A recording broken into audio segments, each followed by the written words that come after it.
മക്കളാണെങ്കിൽ കടന്നുവ. If you are God's children come inside. 103 സങ്കീർത്തനമാണ് കഴിഞ്ഞ ദിവസം എടുത്തത്. ദൈവത്തിൻ്റെ നന്മകളെ ഓർക്കുകയും അവൻ്റെ നന്മകളെക്കുറിച്ച് എഴുതിയിടണമെന്ന് ദൈവം ആഗ്രഹിക്കുന്നു. കർത്താവിൻ്റെ നന്മകളെക്കുറിച്ച് ചിന്തിച്ച് കഴിയുമ്പം അത് ദൈവമക്കൾക്കേ ഒക്കത്തുള്ളൂ കേട്ടല്ലോ. ദൈവത്തിൻ്റെ മക്കളെന്നുള്ള ഒരു പദവി റോമർ പുതിയ നിയമമായപ്പോഴത്തേക്ക് ദൈവം നമുക്ക് മക്കളെന്ന പദവി ഭീരുത്വത്തിൻ്റെ ആത്മാവിനെ അല്ല, സ്നേഹത്തിൻ്റെയും ശക്തിയുടെയും സുബോധത്തിൻ്റെ ആത്മാവിട്ട് നമ്മളെ വിളിച്ചു മാറ്റിയ മക്കളാണ്, മുൻനിയമിച്ചവരാണ്. അത് നമുക്കൊരു എങ്ങനെയാണ് അത് തീരുമാനിച്ചത്? ദൈവത്തിൻ്റെ പ്രൊറോഗേറ്റീവാണ്. പക്ഷെ ദൈവം നമ്മളെ വിളിച്ചു മാറ്റിയിരിക്കുക, അതിൽ വിശ്വസ്തത കാണിക്കുക. അപ്പം എല്ലാ ദിവസവും നമ്മുടെ ജീവിതത്തിൽ യുദ്ധമുണ്ട്. എത്രമാത്രം വചനത്തിൽ പ്രിപ്പയർഡാണ് അത്രമാത്രം വിജയം. അല്ലാത്തവൻ തോറ്റുപോകും, ഷുവറാണ്. അപ്പം ദൈവത്തിൻ്റെ മുൻപിൽ ദൈവം തന്ന വാഗ്ദത്തങ്ങൾ പ്രാപിച്ചെടുക്കാൻ നിൻ്റെ ആവനാഴിയിൽ അതിന് പറ്റിയതായിട്ടുള്ള ആയുധങ്ങളാകുന്ന ദൈവവചനം കൊണ്ട് നമ്മളെ നിറയ്ക്കണം. റോമർക്ക് എഴുതിയ ലേഖനം 8-ന്റെ 29 പറഞ്ഞ് മുന്നറിഞ്ഞെന്ന് വെച്ചാൽ നേരത്തെ ഉണ്ടാകുന്നതിന് മുമ്പേ അറിഞ്ഞെന്ന്. അതുകൊണ്ട് ജർമ്മയായി പറയുന്നുണ്ടല്ലോ, എൻ്റെ അമ്മയുടെ ഉദരത്തിനുണ്ടാകുന്നതിന് മുമ്പേ. അപ്പം ഇവിടെ ഒരു ക്വസ്റ്റ്യൻ വരുന്നുണ്ട്. ദൈവത്തിൻ്റെ നാമത്തിൽ നമ്മൾ ആഗ്രഹിക്കുമ്പോൾ ഒരു പുരുഷൻ്റെയും സ്ത്രീയുടെയും എഗ്ഗും അല്ലെങ്കിൽ അതിൻ്റെ എഗ്ഗും സ്പേമും കൂടെ ചേർന്ന് കൺസെപ്ഷൻ നടക്കുമ്പോൾ തന്നെ സ്വർഗത്തിൽ അത് മാനിച്ചു കഴിഞ്ഞു എന്നുള്ളതാണ്. പിന്നെ അതിനെ അബോർട്ട് ചെയ്യുക അല്ലെങ്കിൽ കൊല്ലുക എന്നൊക്കെ പറയുന്നത് തീർത്തും ദൈവത്തിന് ഇഷ്ടമില്ലാത്ത കാര്യം. ദൈവത്തോട് ചോദിക്കേ, കർത്താവ് നമ്മളോട് സംസാരിക്കുമല്ലോ. ഒരു സ്ത്രീ എന്നെ വിളിച്ചു, അവരുടെ വല്യമ്മയാണ്, വിളിച്ചേച്ച് പറഞ്ഞു, രണ്ടാമത്തെ കുഞ്ഞാണ്, ആദ്യത്തെ മോളാണ്, രണ്ടാമത്തെ കുഞ്ഞാണ്, ഈ കുഞ്ഞിന് മൂക്കില്ല എന്ന്. കുഞ്ഞിന് നമ്മൾ ചെക്ക് ചെയ്തപ്പം അൾട്രാസൗണ്ടിൽ മൂക്കില്ല എന്ന് കണ്ടെന്ന്. അൾട്രാസൗണ്ട് എങ്ങനെയാണ് മൂക്കില്ല എന്ന് എന്തോ ഡോക്ടേഴ്സ് അങ്ങനെ പറഞ്ഞു. So the grand mother calls and tells me, അയ്യോ എൻ്റെ ആൻറ്റി പ്രാർത്ഥിച്ചുണ്ടായെന്ന് കുഞ്ഞാണേ, അതിന് മൂക്കില്ലെന്ന് കേട്ടു. ആ മകൻ വിളിച്ചു പറയുന്നു മൂക്കി ഒരവയവത്തിൻ്റെ പ്രശ്നമുണ്ട്, എനിക്ക് ആ കുഞ്ഞിനെ വേണ്ട, അബോർട്ട് ചെയ്യാമെന്ന്. എനിക്ക് ഒരു മർമ്മം എനിക്കറിയാം, ഗർഭപാത്രത്തിൽ കിടക്കുന്ന കുഞ്ഞിനെ രൂപാന്തരപ്പെടുത്താൻ എളുപ്പമാണ് ഈ പുറത്ത് ജീവിക്കുന്നവരെക്കാട്ടിലും. ബിക്കോസ് ഗോഡ്സ് ഹാൻഡ് അത് ഈ കുഞ്ഞ് ഒപ്പോസ് ചെയ്യൂല. നമുക്ക് പ്രാർത്ഥിക്കാമെന്ന് പറഞ്ഞു. നമ്മൾ രണ്ടുപേരും കൂടെ ഫോണിൽ തന്നെ പ്രാർത്ഥിച്ചു. ഞാൻ പറഞ്ഞു, കർത്താവേ, നിനക്ക് അസാധ്യമായിട്ടൊന്നുമില്ല, ഒരു നോർമലായിട്ടുള്ള ഒരു കുഞ്ഞിനെ നീ തന്നെ കൊടുക്കുന്നു, ഞങ്ങൾ വിശ്വസിക്കുന്നു. ഈ അമ്മ പ്രാർത്ഥിച്ച്, ഈ വല്യമ്മച്ചി പ്രാർത്ഥിച്ചുണ്ടാകുക ഇതിലല്ലേ, അതിനെ നീ മാനിച്ച് വെക്കത്തുള്ളൂ എന്ന്. അങ്ങനെ അങ്ങോട്ടും ഇങ്ങോട്ടും ഏറ്റക്കുറച്ചിലൊക്കെ ഉണ്ടായി. ലാസ്റ്റിൽ അമ്മ, ഈ കുഞ്ഞിൻ്റെ സ്വന്തം അമ്മ അല്ലെങ്കിൽ പ്രഗ്നൻ്റായ അമ്മ പറയുന്നു, മദർ പറയുകയാണ്, എന്താണെങ്കിലും ഞാൻ ഈ കുഞ്ഞിനെ അബോർട്ട് ചെയ്യത്തില്ല. ആ ഒരു തീരുമാനം എടുത്തപ്പോൾ തന്നെ എനിക്കൊരാശ്വാസമായി. നമ്മൾ പ്രാർത്ഥനയ്ക്ക് ഫലം തുടങ്ങി. 9 മാസം കഴിഞ്ഞപ്പോൾ കുഞ്ഞുണ്ടായി. അബ്സല്യൂട്ട്ലി നോർമലായിട്ടൊരു കുഞ്ഞുണ്ടായി. എൻ്റെ ഗ്രാൻഡ് മദറിൻ്റെ പ്രാർത്ഥന കൊണ്ട്. അസാധ്യമെന്നൊരു കാര്യം ദൈവത്തിന് മുമ്പിൽ ഇല്ല. നമ്മൾ മനസ്സിലാക്കേണ്ടത് ഈ ദൈവം നമ്മുടെ ആവശ്യങ്ങളെ, നമ്മുടെ പ്രയാസങ്ങളെ കേൾക്കുന്ന ദൈവമാണ്. വേറെ എങ്ങും പോകരുത്, അവിടെ നിൽക്കാതെ ഈ കടന്നു പോവാ. എന്താണിത് പറയുമ്പോൾ ഇത്ര പ്രയാസം, ഇത്രമാത്രം സ്നേഹിക്കുന്നൊരു ദൈവത്തിനെ നമ്മൾ അവിടെ ഇവിടെ നടക്കുമ്പോൾ നമ്മൾ ദൈവത്തിനെ വേദനിപ്പിക്കുന്നുണ്ട്. അതൊന്ന് ചിന്തിക്കണം. ഇപ്പോൾ എൻ്റെ ഹസ്ബൻഡിന് എൻ്റെ ഭർത്താവാണ് ഈ TV റെക്കോർഡിൻ്റെ എല്ലാത്തിൻ്റെയും ഫൈനാൻഷ്യലായിട്ടുള്ളത് വഹിക്കുന്നത്. അപ്പം ഞാൻ അന്നേരം എല്ലാവരോടും കാശ് തരണേ എന്ന് പറയേണ്ട ആവശ്യമുണ്ട്? അത് അദ്ദേഹത്തിനെ അപമാനിക്കുകയല്ലേ? ചിന്തിച്ച് നോക്ക്. അതുതന്നെയാണ് നമ്മൾ യേശുവിനോട് ചെയ്യുന്നത്. എല്ലാം തരാനുള്ള ഒരു ദൈവം നമ്മൾക്ക് മുമ്പിൽ നിൽക്കുമ്പം നമ്മൾ ദൈവത്തിന് പകരം മറ്റുള്ളവർ സഹായിക്കുന്ന ചിന്ത വരുന്നത്. കർത്താവ് അവരെ കൊണ്ട് ചെയ്യിപ്പിക്കുക, അത് വേറെ കാര്യം. അത് ദൈവമാണ് ചെയ്യേണ്ടത്. നമ്മളെ മുൻനിയമിച്ചവരാണെങ്കിൽ ദൈവത്തിനൊരു പ്ലാനുണ്ട്. പക്ഷേ കഷ്ടം എന്നെ കേൾക്കുന്ന ഓരോ വ്യക്തിയോട് ഞാൻ പറഞ്ഞു, കഷ്ടങ്ങളിൽ കൂടെ ജയിച്ചിട്ടല്ലേ നമ്മളിന്നും ജീവിച്ചിരിക്കുന്നത്.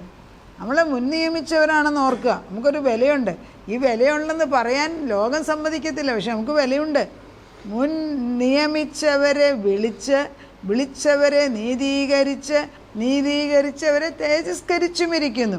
അപ്പം മുൻ നിയമിച്ചവരാണെന്നുള്ള ബോധമില്ലാതെ എങ്ങനെയാണ് ഇതൊക്കെ നടക്കുന്നത്? അതുകൊണ്ട് കഷ്ടമുണ്ട്, വിശ്വാസിയുടെ ജീവിതത്തിൽ പ്രശ്നമുണ്ട്.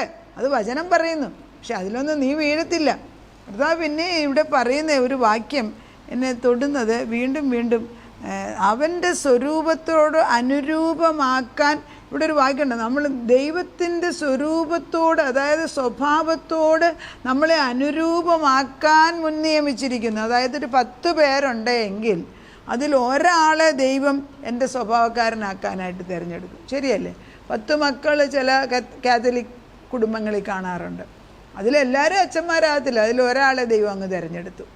മൂത്തതാണെന്നില്ല, പലപ്പോഴും യങ്ങറുമെന്നാണ് പലപ്പോഴും ചിലപ്പം പോകുന്നത്. അത് ദൈവം തിരഞ്ഞെടുത്തത് കൊണ്ട് അത് മാറി. അതിലൊക്കെ ഒരു ബഹുമാനമുണ്ട് ദൈവത്തിൻ്റെ. അങ്ങനെയുള്ള ഭവനങ്ങൾ അതിൻ്റേതായിട്ടുള്ള ഐശ്വര്യം കടന്നു വരാതിരിക്കാൻ ഒക്കത്തില്ല. ദൈവത്തിൻ്റെ വചനമല്ലേ ഈ പറയുന്നത്. കർത്താവിൻ്റെ പരിശുദ്ധാത്മാവ് പറയുന്നത് അവൻ്റെ സ്വരൂപത്തോട് അനുരൂപമാക്കുവാൻ നമ്മളെ മുൻനിയമിച്ചിരിക്കുന്നു.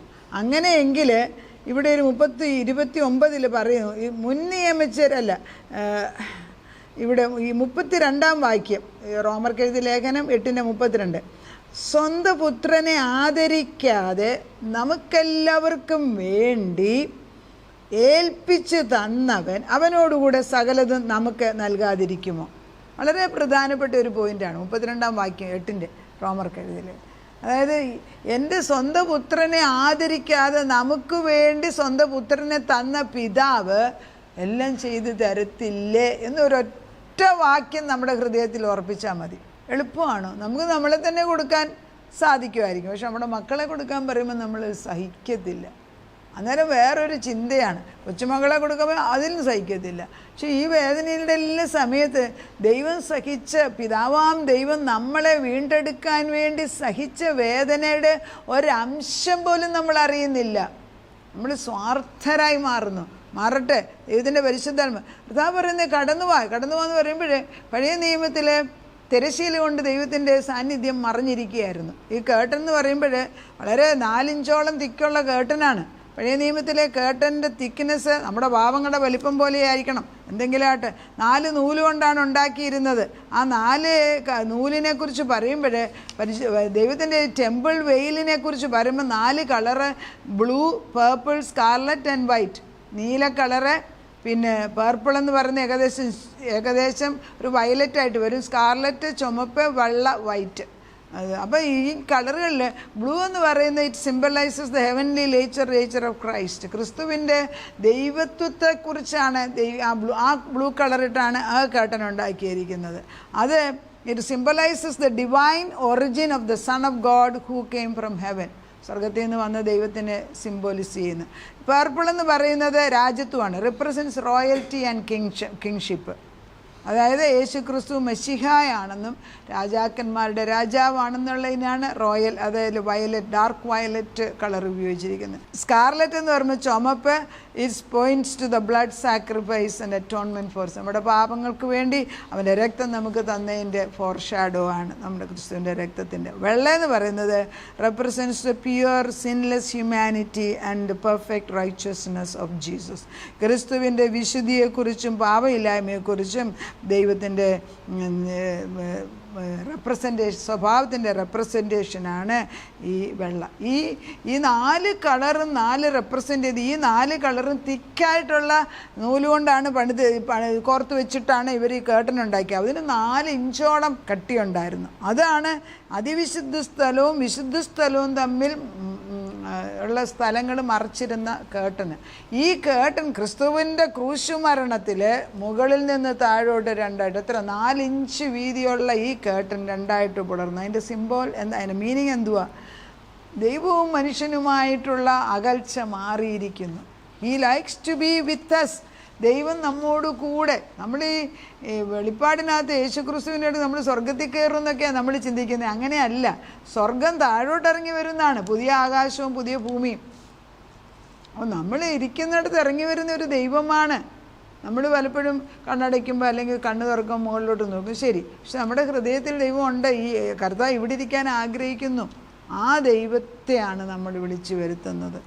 ആ ദൈവം നമ്മുടെ കൂടെ ഉണ്ട്. അവനെ വിട്ടൊന്നിലും നമ്മൾ സംതൃപ്തി കാണരുത്. കർത്താവ് വെളിപ്പാടിൻ്റെ 3:17 പറയുന്നുണ്ട്, എല്ലാം ഉണ്ടെന്ന് വിചാരിക്കുന്നെങ്കിലും നീ നിർഭാഗ്യനാണ്, അരിഷ്ടനാണ്, ദരിദ്രനാണ്, കുരുടനാണ്, നഗ്നനാണ്. വളരെ വളരെ പ്രധാനമാണ്. നീ സമ്പന്നനാകേണ്ടതിന് തീയിലൂതിക്കഴിച്ച പൊന്നും നഗ്നത മാറ്റാൻ വെള്ളയുടുപ്പ്, നഗ്നതയുടെ ലജ്ജ മാറാൻ കാഴ്ചയ്ക്ക് കണ്ണിലെ ലേപം, പരിശുദ്ധാത്മാവിൻ്റെ ലേപം പുരട്ടുക. ഇത് വളരെ വെളിപ്പാടിൻ്റെ 3:10 ഒരു വാക്യം കൂടെ വായിച്ച് നിർത്താം. ദൈവം നമ്മുടെ കൂടെ എന്ന് ഈ വാക്യം അയപ്പിക്കുന്നത്, ദൈവമാണ് വായിപ്പിക്കുന്നതല്ല, ഞാനത് ചെയ്യണമെങ്കിൽ പരിശുദ്ധാത്മനെ അതുപോലെ നിർബന്ധിക്കുന്നുണ്ട്. പക്ഷേ ദൈവം ഈ അയക്കുന്ന വാക്യം നിങ്ങളുടെ ഓരോരുത്തരുടെയും ഹൃദയത്തിൽ വന്ന് കൊള്ളുമ്പം അത് അതിശക്തമായിട്ട് പ്രവർത്തിച്ചു കൊണ്ടേത്. ഈ വാക്യങ്ങളൊന്നും തെറ്റിപ്പോകത്തില്ല. അതിങ്ങനെ തെറ്റി ഒഴിഞ്ഞു പോകുന്ന വാക്യമല്ല, അത് അകത്ത് ചെന്ന് പ്രവർത്തിക്കുന്ന വാക്യങ്ങളാണ്. 3:17 മാത്രം വായിച്ചാൽ, ഞാൻ ധനവാൻ, അതായത് ലവോദിക്കയുടെ സഭയ്ക്ക് ദൂതൻ എഴുതുകയാണ്. ലവോദിക്ക എന്ന് വെച്ചാൽ 7 സഭകളിൽ ഒരു സഭയാണ്. വെളിപ്പാടിൻ്റെ 3:17, ഞാൻ ധനവാൻ, സമ്പന്നനായിരിക്കുന്നു, എനിക്ക് ഒന്നിനും മുട്ടില്ല എന്ന് പറഞ്ഞുകൊണ്ട് നീ നിർഭാഗ്യനും അരിഷ്ടനും ദാരിദ്ര്യനും കുരുടനും നഗ്നനും അറിയാതിരിക്കയാൽ നീ സമ്പന്നനാകേണ്ടതിന്, നീ സമ്പന്നനല്ലെന്ന് ദൈവം പറയുന്നു. ഒത്തിരി നമ്മളുണ്ടാക്കി വെച്ചിട്ട് സമ്പന്നനാന്ന് പറയുന്നതിലൊന്നും ഒരു കാര്യമില്ല. ആവശ്യത്തിനുണ്ടാക്കാൻ ദൈവം തരും, മഹാസമ്പന്നനാക്കുന്ന ദൈവമാണ്. അവിടെയല്ല നമ്മുടെ ഹൃദയം. തീയിൽ അതിന് കർത്താവ് പറയുന്നത് എന്ത്? നീ നഗ്നനാണെങ്കിൽ നഗ്നത മാറ്റാൻ വേണ്ടി ഞാൻ ഉപദേശിച്ചു തരാം.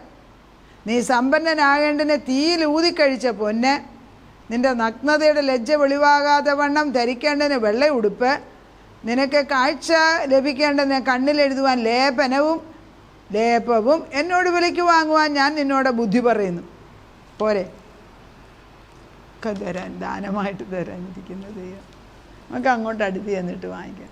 ദൈവം ഏതെൻ്റെ ഈ സത്യം പറഞ്ഞ എൻ്റെ വചനം, ഞാനീ പറയുന്ന വചനം കേൾക്കുന്നവർ അല്പനേരം ഇതൊന്ന് ധ്യാനിച്ച് ഒരു മുറിക്കകത്ത് തന്നെ ഇരുന്ന് കിടന്നാലും കുഴപ്പമില്ല, ഇത് വാക്യം ഇങ്ങനെ കേട്ടിട്ട് റീറ്ററേറ്റ് ചെയ്ത് എന്നിട്ട് ഈ വാക്യം മാത്രങ്ങളൊന്നൊന്ന് വായിച്ച് നോക്കിയാൽ ദൈവം ക്രിയ ചെയ്തുകൊണ്ടേ ഇരിക്കുന്നതായിട്ട് എനിക്ക് തോന്നിക്കുന്നു.